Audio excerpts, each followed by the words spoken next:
All right, welcome back. Today we're going to recap episode 7 of Last of Us, titled Left Behind. As usual, I'm with my boy Damon. Damon, just want to get some initial thoughts before we go through the scene-by-scene breakdown. Once again, appreciate everyone's comments, likes, subscriptions. The support that we get from you guys is amazing.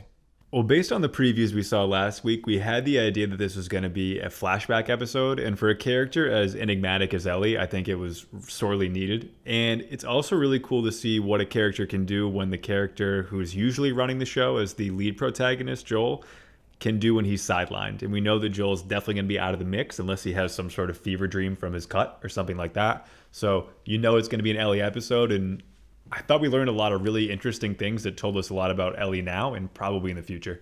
All right, let's get started. We open up with Joel and Ellie in some abandoned house. Joel is still mangled from the stab wound and he's barely hanging on. Ellie is scrambling, trying to find something to stop the bleeding. Joel is yelling at her to take the gun and leave him. She refuses, but Joel gets angry and pushes her away very hard. Ellie thinks about taking the gun and leaving, but before she leaves, we get a flashback to Ellie's time in the Boston QZ. Ellie is running laps with the other Fedra kids with her Walkman on. She's taking her sweet ass time when some girl runs by and grabs her Walkman. The girl's name is Bethany, and she tells Ellie that she's not about to run doubles because Ellie is running way too slow. When Ellie talks shit back, Bethany says some straight up disrespectful shit. She says, "You don't fight, your friend fights, and she's not here anymore, is she?" Now remember, in this world, disappearances often mean death, so that comment hits Ellie hard. Ellie cocks back and throws a nice right hand towards Bethany, and the scene cuts out. We then cut to Ellie sitting in the principal's office.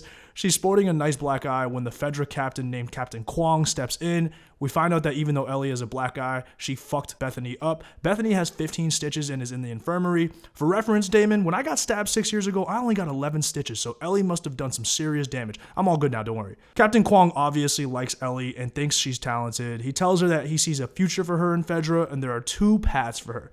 She can act like a grunt and eventually has to work like a grunt, getting up at dawn to patrol the streets and do the shitty jobs and take orders from her patrol leader, which will probably be someone like Bethany. Path 2 is that Ellie swallows her pride and follows the rules. She becomes an officer and lives the easy life. Punishing her and putting her in the hole hasn't worked for Captain Kwong, so Kwong kind of just lets her slide. He finishes by giving her a bit more of that corporate brainwashing bullshit. Without Fedra, the QZ would be a mess and everyone would just kill each other. So according to Kwong, Fedra keeps everything in order and is necessary for the world to work. I'm pretty sure this is the same orientation speech I got during my first day on Wall Street after college. But anyways, Ellie begrudgingly agrees with Kwong and asks for her Walkman back before she leaves. All right, let's take a quick break here. What'd you think about that opening scene? The establishing shot that we get in the opener of the neighborhood that Ellie has seemingly ended up in with Joel is pretty interesting, I think. That trail of blood that actually brought them to where they were hiding out was a nice touch as well. Good creative choice, real show don't tell kind of deal. It kind of looks like they ended up in the basement of our old apartment, no lie.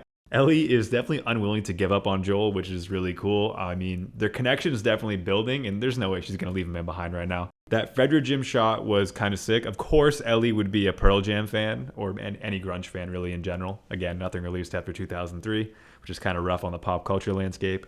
This really segues into the office scene, and you can tell there's a lot of repressed stuff with Ellie. I can't imagine like the psychological impact of being raised by Fedra. It's kind of implied that she's an orphan in some way compared to some of the other kids, especially on adolescence. That's a pretty tender age for that.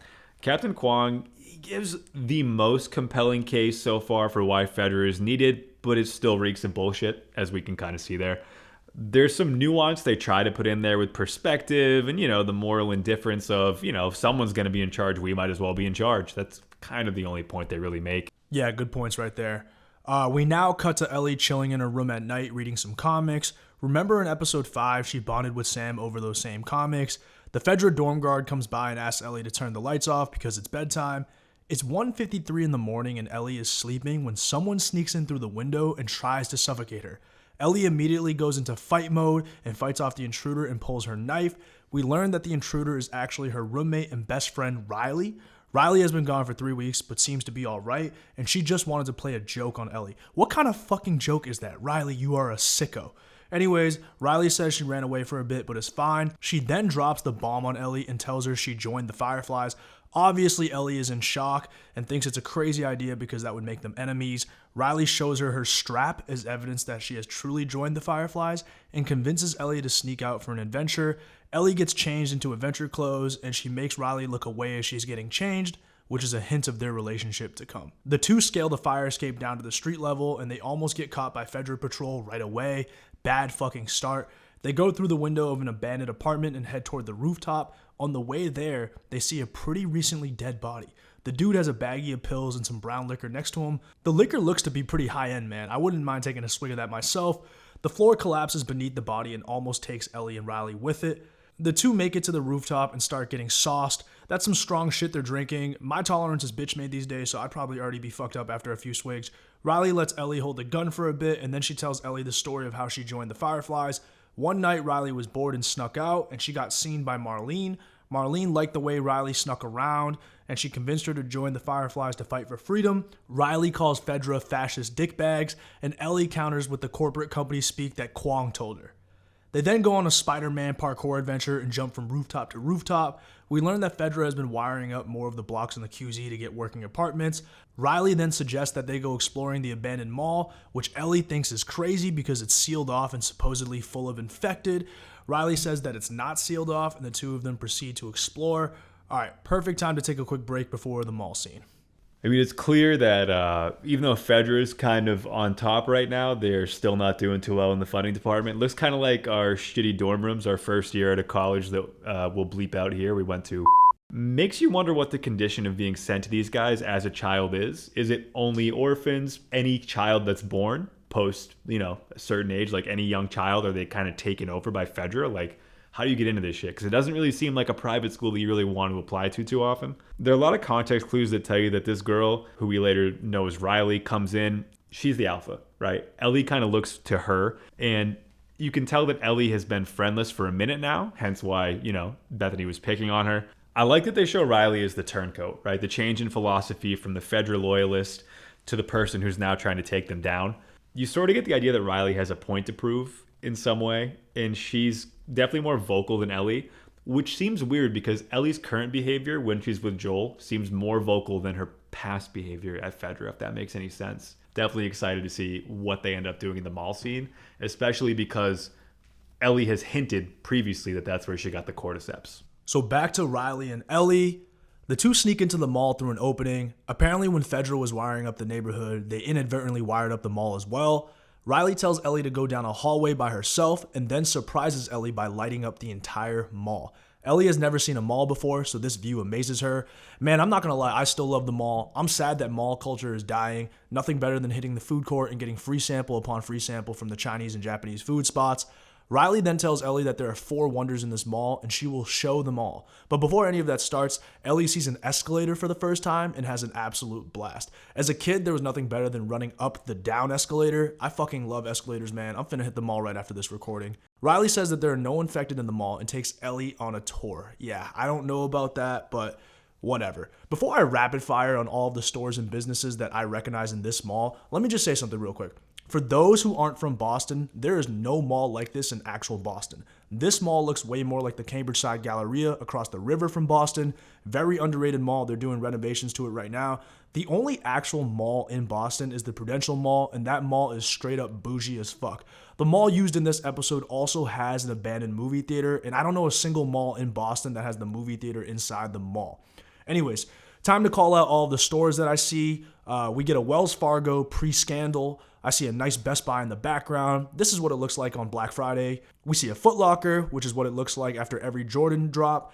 We see the Body Shop. They got some fire lotions and shit. Then we see Victoria's Secret, where there's some skimpy red lingerie still on a mannequin. Both girls walk up to the mannequin and make jokes about how they don't get why people would wear that stuff. Riley then makes a comment that the lingerie looks uncomfortable. That's a great point. Lingerie doesn't look comfortable at all. She then chuckles and says, "I'm just trying to imagine you wearing that," to Ellie. Ooh. Ellie then takes a peek at her reflection in the mirror. The tension between them is escalating. As the girls keep walking, we pass by the Gap, which is where Kanye worked before he made the college dropout. We then pull up to the first wonder of the mall, which is the motherfucking carousel. This is where we see a GameStop in the background. Trade in your brand new PS5 for $20 of store credit. We also see a CVS, which would have been one of the first places I would have looted during the outbreak. Civis has everything you need. Anyways, the carousel still works. Side note, this seems to be inspired by the carousel that's in Faneuil Hall in Boston, which is outdoors. I love how the writers are combining a bunch of different elements into this one mall. Riley and Ellie take a ride on the carousel and keep sipping the brown liquor. They gotta be shit-faced by this point. I just gotta say something. The last time I saw a carousel scene in an HBO show, we got this. Anyways, back to the show. It's a magical moment between Riley and Ellie, but then the carousel dies and the moment is cut short. We get a shot of the Hallmark store right behind them.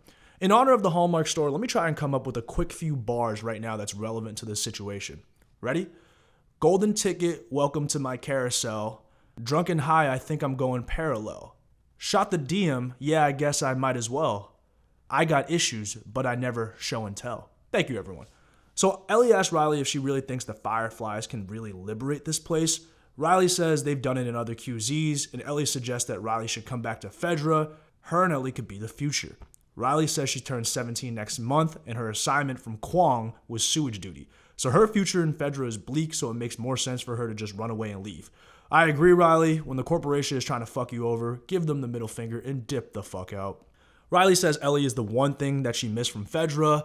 Such a nice moment. She then tells Ellie it's time to see the second wonder, or third wonder if you want to count the escalator. So let me take a break here. What you think? Love the Take On Me soundtrack. Reminds me of the Family Guy cutaway gag. Slightly different tone though, but still hits. The overgrown mall kind of takes you back to a time when KB Toys and Spencer's Gifts rules the world, and you can feel it every step of the way, right?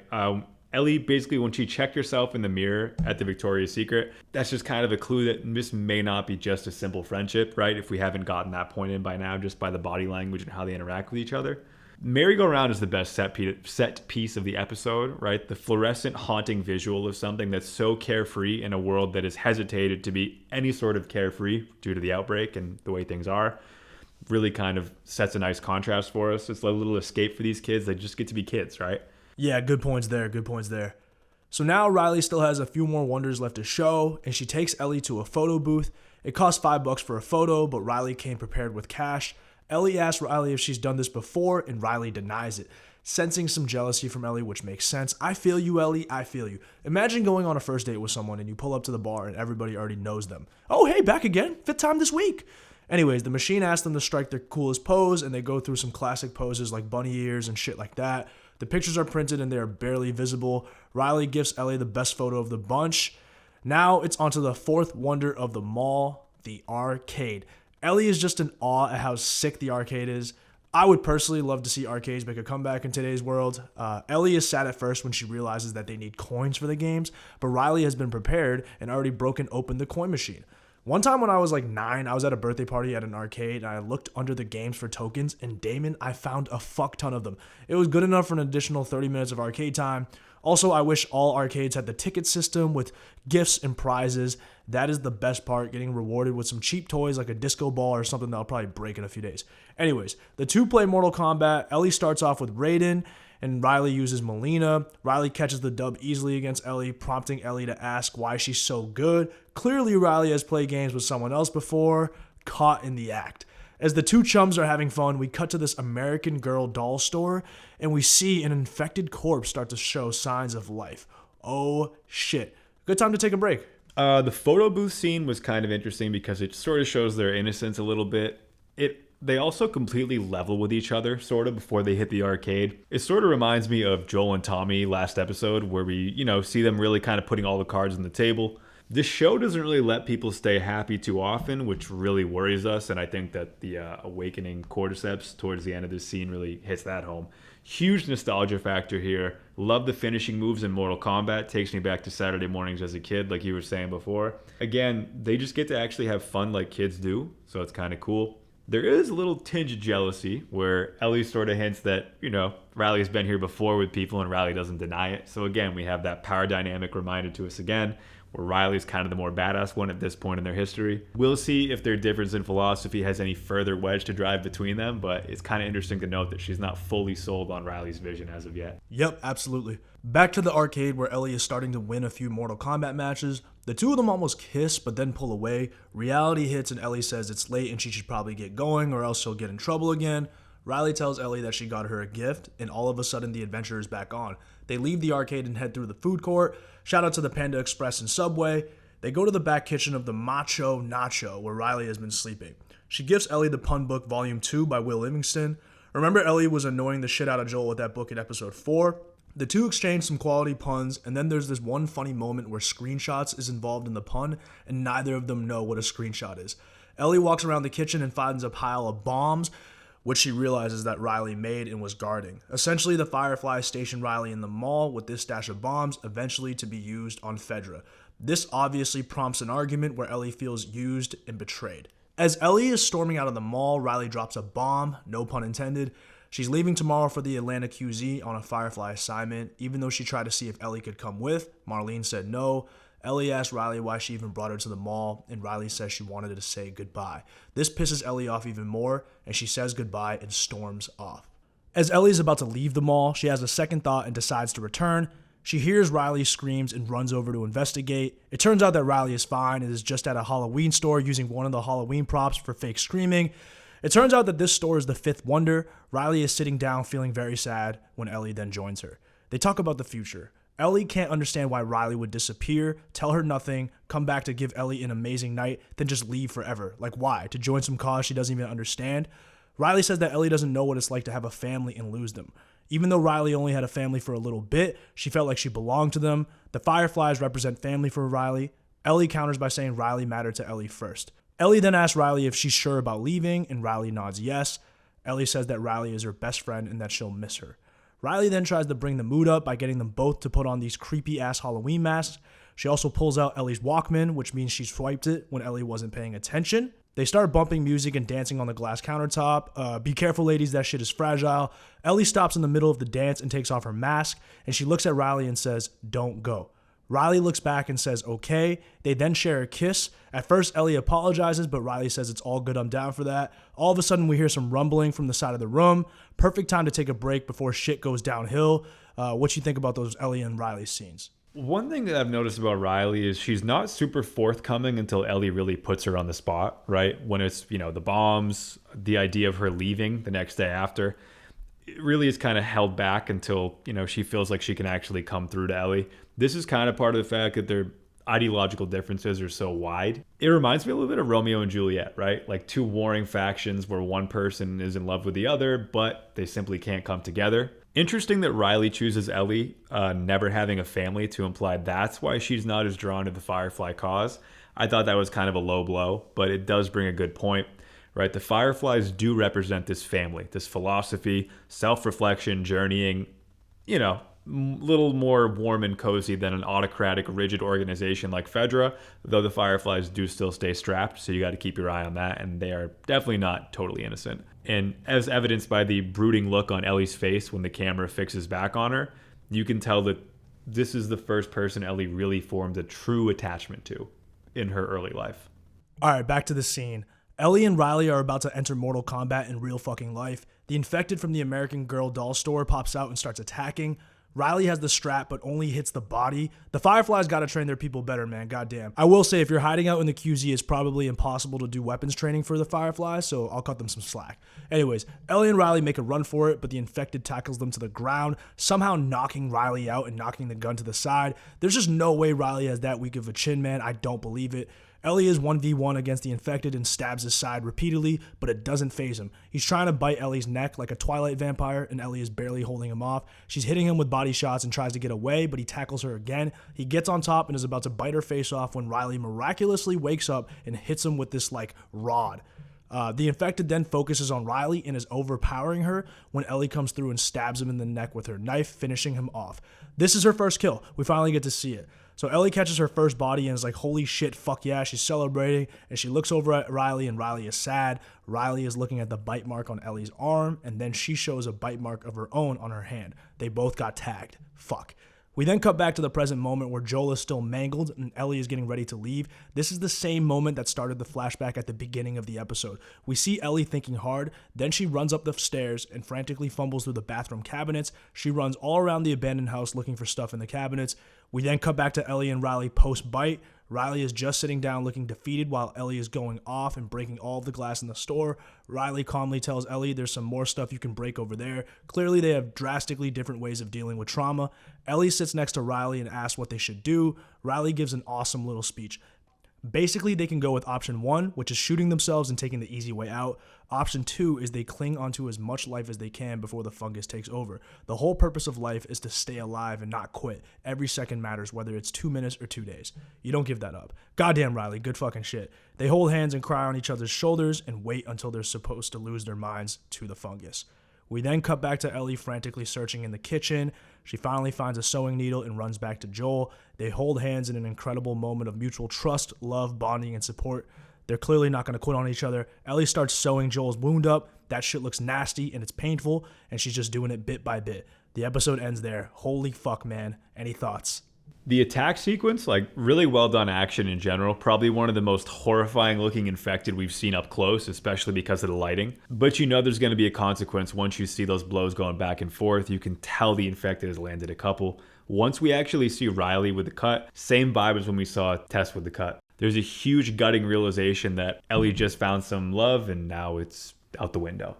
When we get that bounce back to Joel, I like the energy transfer from the previous scene where Ellie's passionate rage as she's like smashing up the arcade gets taken to her like passionately searching and frantically digging for the sewing kit to actually fix Joel up, which I thought was really good consistency by the crew on this one.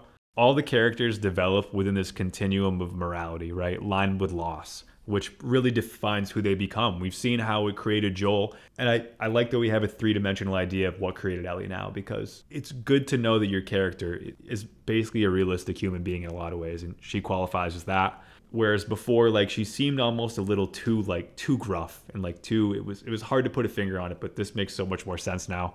The Joel scene where he got stitched up, so gnarly. Cool to see, but still like, whew. There's a lot of commonality between Joel's lack of disclosure about Tess and Ellie's lack of disclosure about Riley. Basically, they both struggled to acknowledge loss in a similar manner when confronted at first. I'd be interested to see if Ellie's cool with talking to Joel about Riley later on in the season, right? That would be a big clue as to whether or not she's sort of learned to accept it and is like more comfortable in that nature. It took Joel a while, so I'm sure it will take Ellie a while too. How many times are they going to reel us in on a relationship that's doomed to suffer? That was pretty crazy. Another note of why they might keep their friendship a little more secretive too. I'm assuming this environment is not super receptive to LGBTQ couples, especially in the Fedra zone. It just seems like their ideology is super rigid, so that's something to kind of worry about. The episode ended on a warm note. It's always great to get background info about somebody, but you have to wonder how long Ellie's going to hold up as option 1 while Joel's on the bench. Yeah, exactly. Ellie is going to have to put the team on her back. She's going to have to be the number 1 option with Joel out. Anyways, that does it for the recap. Episode 7 was really good. Excited to see what episode 8 holds in store for us. If you watched this video and you liked it, I would appreciate if you hit the subscribe button. But we will be back and appreciate everyone watching.